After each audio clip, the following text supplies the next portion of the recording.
안녕하세요. 행복한 라디오 레니입니다.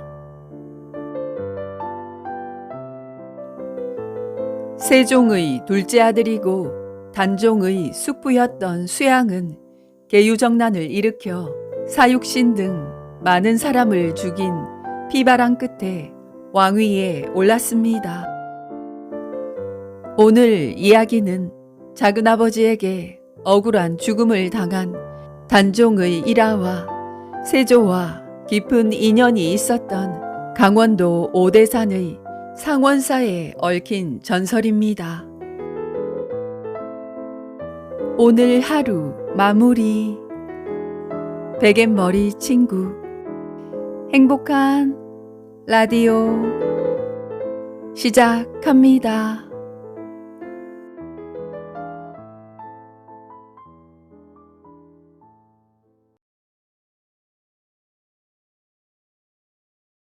전나무 숲 사이에 가르마처럼 난 길로 임금을 태운 가마 행렬이 천천히 지나고 있었다. 가마 안에 탄 임금은 얼굴을 찌푸리며 몸을 움찔거렸다. 아유, 온몸이 또 근질거리는구나. 세상에 이보다 더 큰 고통이 있을까? 한번 근질거리기 시작한 몸은 야속할 정도로 가려웠다. 마구 긁어버리고 싶었지만 온몸이 피투성이가 될까 그렇게 할 수 없었다. 아이고. 입이 마르고 땀이 바짝바짝 흘렀다. 하룻밤의 꿈처럼 훌쩍 흘러간 세월이었다. 처음에 임금의 자리에 오를 때는 정말로 백성들을 위한 왕이 되려고 마음 먹었었다.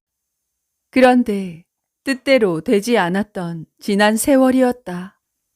임금이 되자마자 동생 안평대군을 죽여야 했고 사육신 사건을 겪으면서 숱한 인재들을 죽여야 했다. 조카 단종을 영월로 귀양 보내고 끝내 사약을 내려야 했던 일도 큰 고통으로 남았다. 어느 날 밤 꿈속에 단종의 어머니 현덕왕후가 나타나 말했다.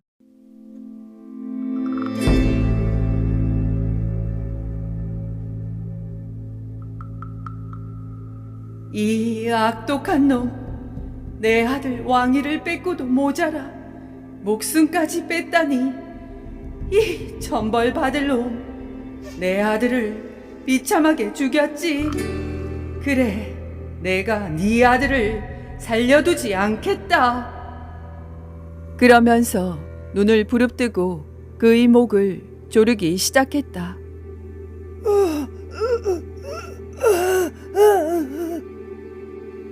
세조는 필사적으로 저항하여 겨우 손을 뿌리쳤다. 이 지독한 놈, 그래도 살고 싶은 게로구나. 그러더니 현덕 왕후는 세조에게 침을 뱉고 사라졌다. 세조는 비명을 지르며 자리에서 일어났고 마음이 섬뜩해 어찌할 바를 몰랐다. 꿈이었구나.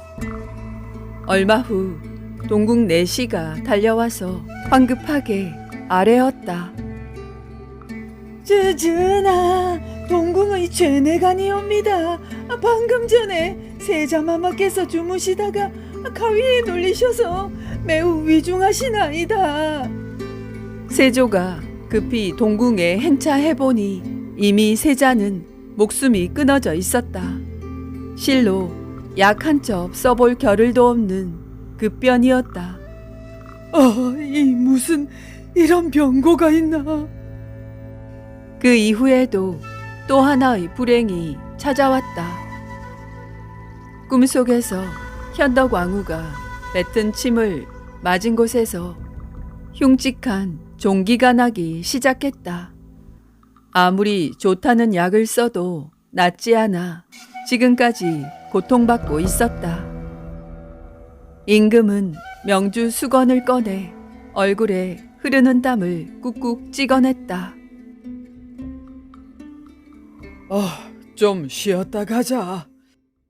임금은 더위와 고통으로 짜증 섞인 목소리로 명령했다.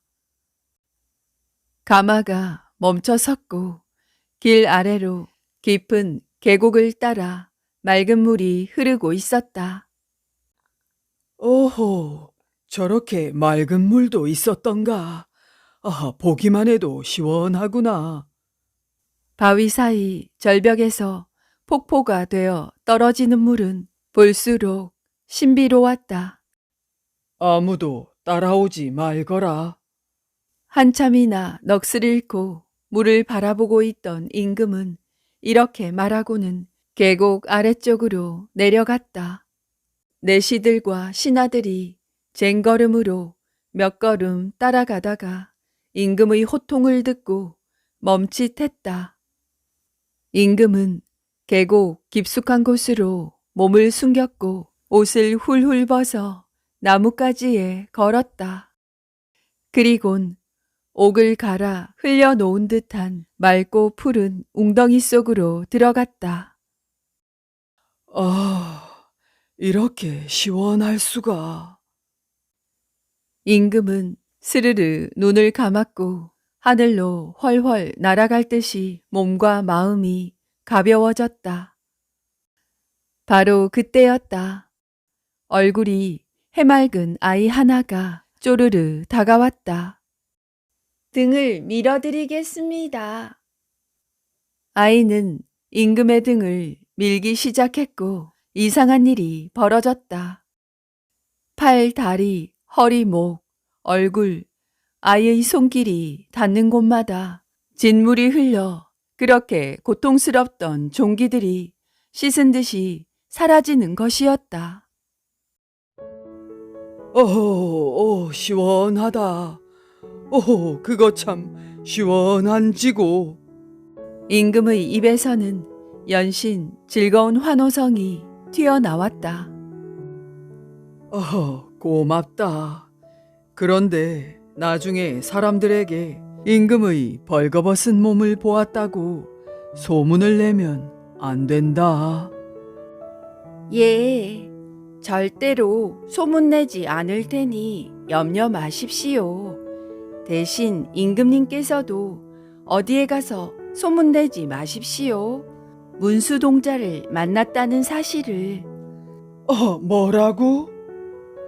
임금은 깜짝 놀라서 고개를 돌리고 사방을 둘러보았으나 근처 어디에도 동자의 모습은 보이지 않았다. 그리고 죽을 만큼 고통스럽던 종기들이 깨끗이 사라지고 없었다. 이럴 수가. 기쁨의 눈물이 흘러내렸고 임금은 서둘러 가던 길을 재촉했다. 드디어 목적지인 상원사에 도착했다. 문수동자상을 조성하여 모시고 싶소. 임금은 주지 스님에게 뜻을 밝혔다. 예, 마마.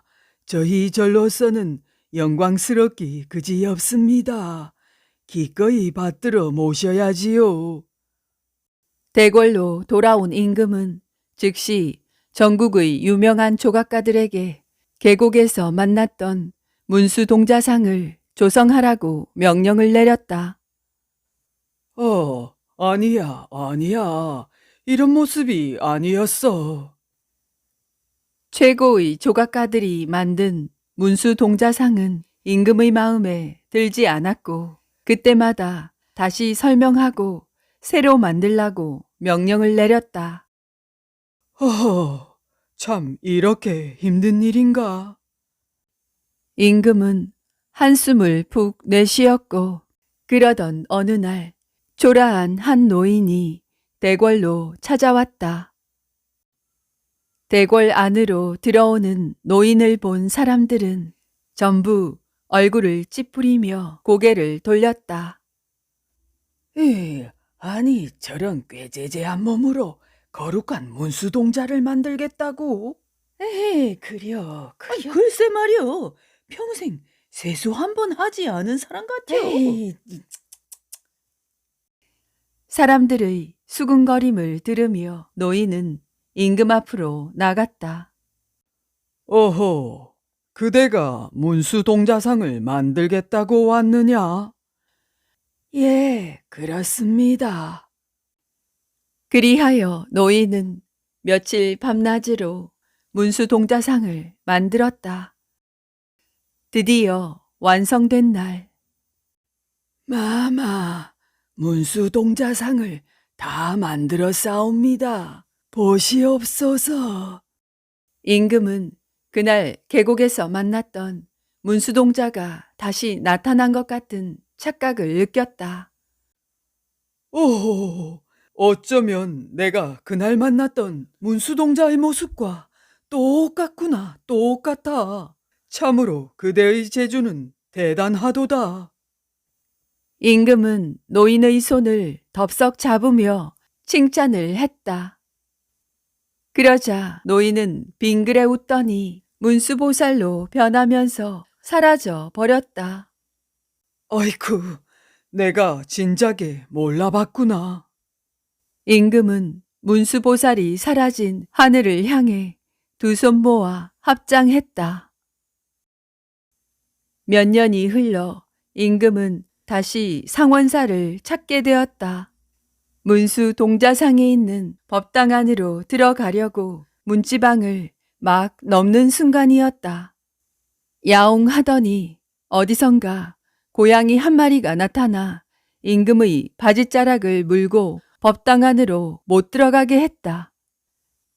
주지 스님과 호위 신하들의 얼굴이 새파랗게 질렸다.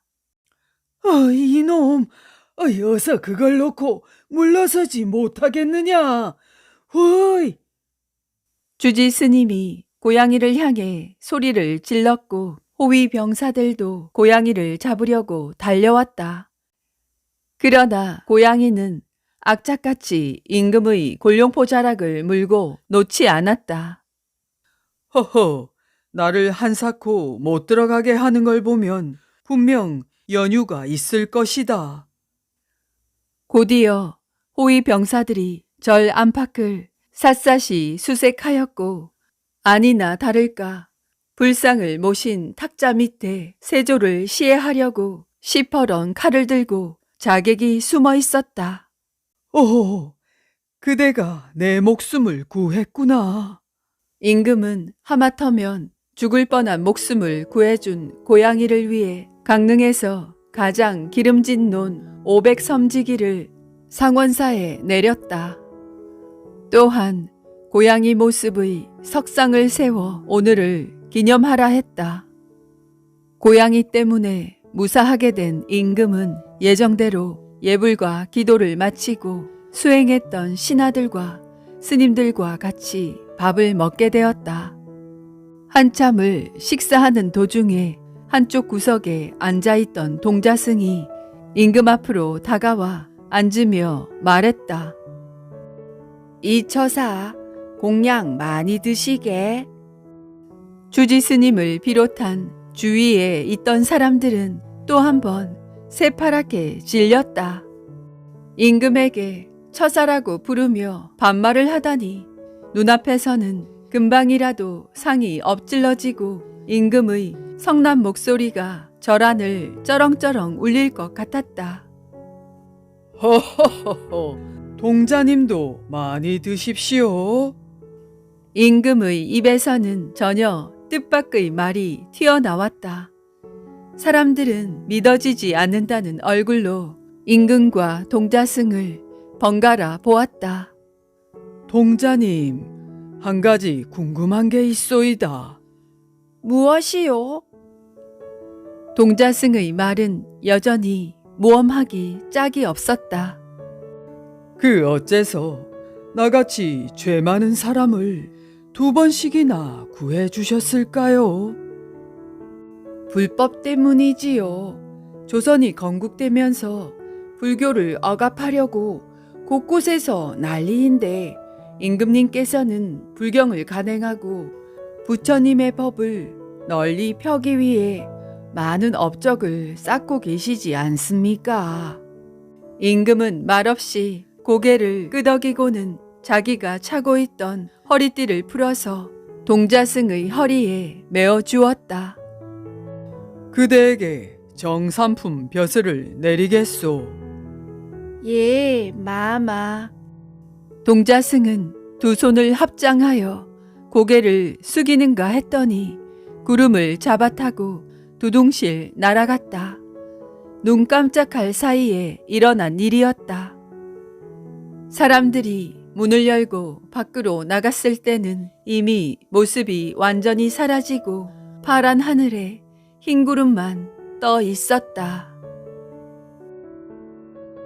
계속해서 비운의 왕 단종과 세종의 업보를 단죄한 현덕왕후의 기묘한 뒷이야기 계속됩니다. 왕위를 뺏기고 죽음까지 당한 어린 단종, 그 어머니 현덕왕후의 원기가 세조의 꿈에 나타나 저주를 퍼붓는다. 바로 그날 밤 세조는 동궁을 잃었는데 그 나이 20살밖에 되지 않았다. 다음 세자 예종 또한 발이 썩어가는 병으로 또 20살에 요절을 했다. 경노한 세조는 소릉을 파헤치라며 사람을 보냈지만 능에서 여인의 곡성이 들려오는 바람에 모두가 가까이 가기를 꺼렸다. 세조가 개의치 말고 관을 꺼내라 엄명을 내려 관을 들어 올리려고 했지만 고약한 냄새가 풍겨 나오고 관은 꿈쩍도 하지 않았다. 사람들이 할 수 없이 도끼를 들고 관을 쪼개려 하자 관이 벌떡 일어서서 나왔다는 것이다. 세조는 관을 불살라버리려고 했으나 벼랑간 소나기가 퍼부어 결국엔 바닷물에 집어던지고 말았다. 그렇게 던져진 관은 소릉여 바닷가에 떠밀려 왔고 이를 발견한 한 농부가 양지 바른 곳에 묻어 주었다고 한다. 하하.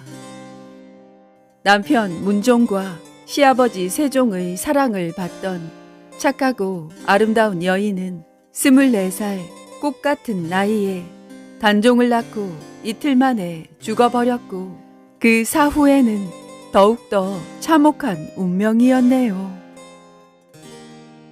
오대산 상원사에는 국보 제221호 문수동자 좌상이 있는데요. 우리나라에 하나밖에 없는 동자상이라 합니다. 머리카락을 동글게 말아올린 앳된 모습을 하고 있네요. 또 세조의 명으로 세운 고양이 석상도 아직도 굳건히 세월을 버티고 있네요. 상원사 단간지주 위에서 강렬한 금빛을 뿜는 봉황보당은 세조가 상원사에 행차했을 때 어룡기를 걸었을 것으로 추정된다 합니다. 천년의 문수도량 상원사, 올봄에 여행 코스로 한번 가보셔도 새롭게 즐기실 수 있으실 겁니다. 오늘 이야기 어떠셨나요? 감사합니다. 렌이었습니다.